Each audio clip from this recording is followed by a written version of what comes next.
Hello, BookTube, and welcome back to Book Trek 2021, a 5-month mission I'm embarked on with a bunch of other booktubers where we're reading Star Trek fiction for the rest of 2021.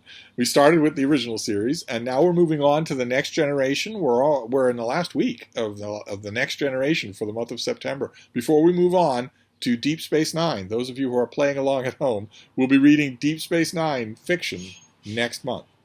But for this month, we're reading The Next Generation. I've been having a great deal of fun using the novels of The Next Generation and the musings of these different authors to supplement my growing appreciation of The Next Generation. I've also been doing a huge amount of watching as well.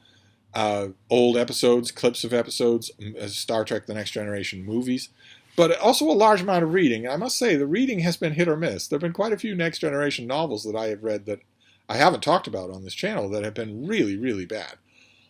Just pure fan fiction of most self-indulgent type. The one that I picked today is edited, so to speak, by David Goodman, and this is the autobiography of Jean-Luc Picard. And this, of course, is not going to be pure fan fiction in the sense of those bad novels I was talking about, because this is part of a series that Titan Books has been doing, where they commissioned someone to write the autobiography of a famous marquee Star Trek character based on canon, with only a few hints here and there about anything that is extra canon. Instead, mostly based on canon. So in the autobiography of, for instance, James T. Kirk, which I read, or the autobiography of Mr. Spock, which I just read, there's also one for Catherine Janeway, and here for Jean-Luc Picard, what the writer has to do is pull together all of the stuff that is in canon about these characters. Whether it be stray lines of dialogue, where you have to find it buried in some episode, or flashback scenes, or outright revelations, things that happen to them in various TV shows and in movies. It's a big job, but it's also a tedious one. Because the main job here should not be, the main job in this series of books should not be just that assiduous assembly of facts. When did Picard fight a Nausicaan?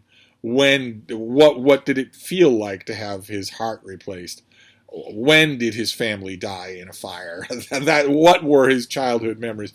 It's not just assembling all of those facts. There are plenty of those. Enough in all of the cases that have been done so far to make a book without venturing into fan fiction, without venturing into, for instance, the extended universe of the novels, without venturing into any of that. There's plenty enough that's already canonical. Do you want to come up here, baby? Huh? Come on, baby. Your fans want to see you. Come on. There you go.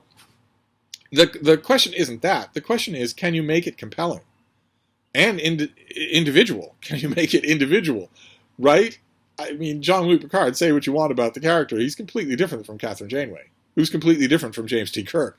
You would expect that their various autobiographies would read differently. One of the main problems I have with all the books in this series is that they read exactly the same, with only minor variations, when the variations should be they should be major. And first of all, why don't you title these things? Who gives their autobiography a title like this? I realize it's Titan Books or the editors in the series saying, well, but we want this to be a series and we want people to know what it is. So if we give it a title, that might get lost. I think you're underestimating Star Trek fans. They're pretty smart. I think they would be able to handle it. It adds to the false sense of these autobiographies. There is no possible way, I speak a little bit biased here, but the autobiography of James T. Kirk, there is no possible way that the book that Kirk would write in his late 50s would read like that book does. No way at all.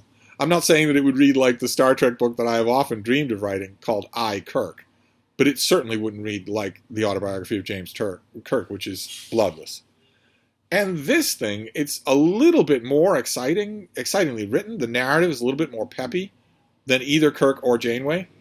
But it still doesn't read like Picard. It doesn't read like... I've gained a much greater insight into the character of Jean-Luc Picard in the last month than I've had in the last 20 years. And this doesn't read like like the kind of autobiography that he would write. In fact, it reads like the kind of autobiography that he would disdain.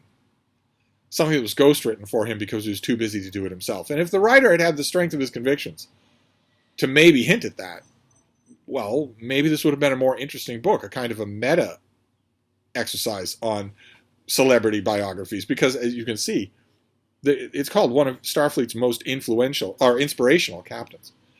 And that note is struck throughout this book, that Picard is a public figure in a very different way than a generation before Captain Kirk was. That people look up to him.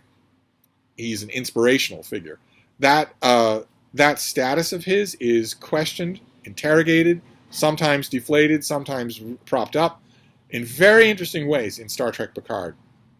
Book Trek 2021 will not be getting to Star Trek Picard until next year, if we come back for Book Trek 2022. The idea here is franchise by franchise by air date.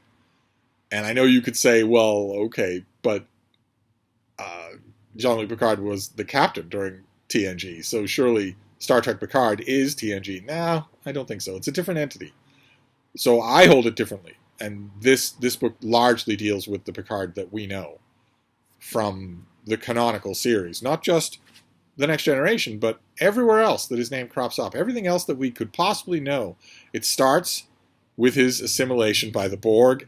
Then it bounces all around from his childhood, his academy days, his days on the Stargazer commanding his old ship, his relationship with Beverly Crusher and her husband, his relationship with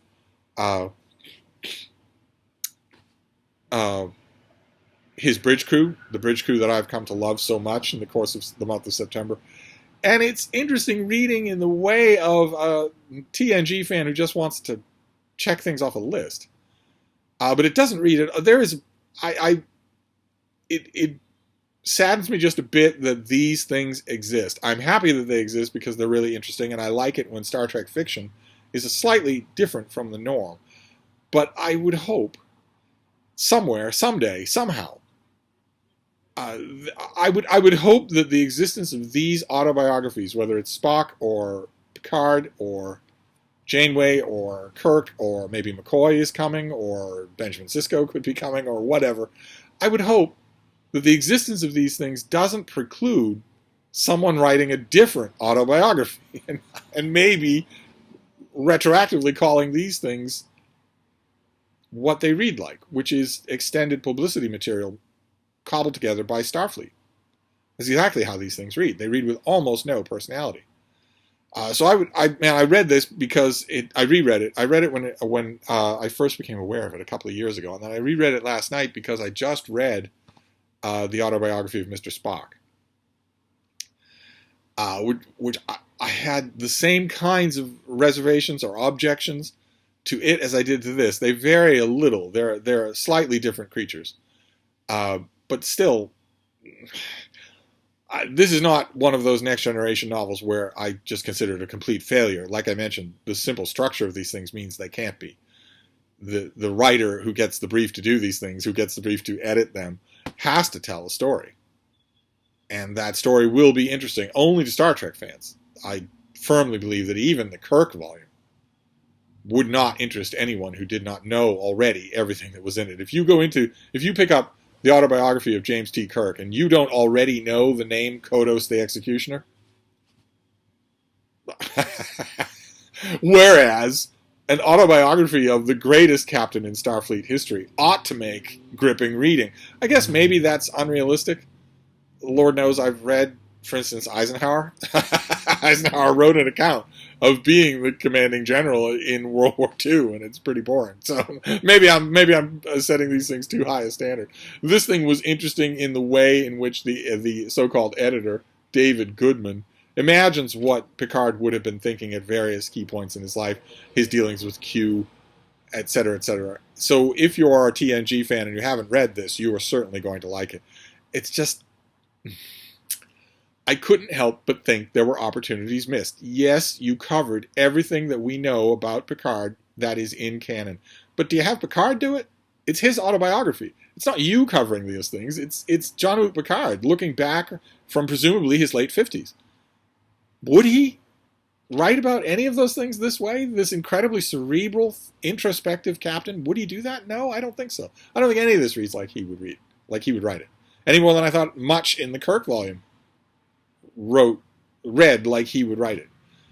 But we take book trek as we get them. So this is not an unalloyed success for me. But there are still some days left in September for me to try again. So I will try again and see if maybe tomorrow's book will be a little bit more entertaining. You'll be the first to know. Thank you, BookTube.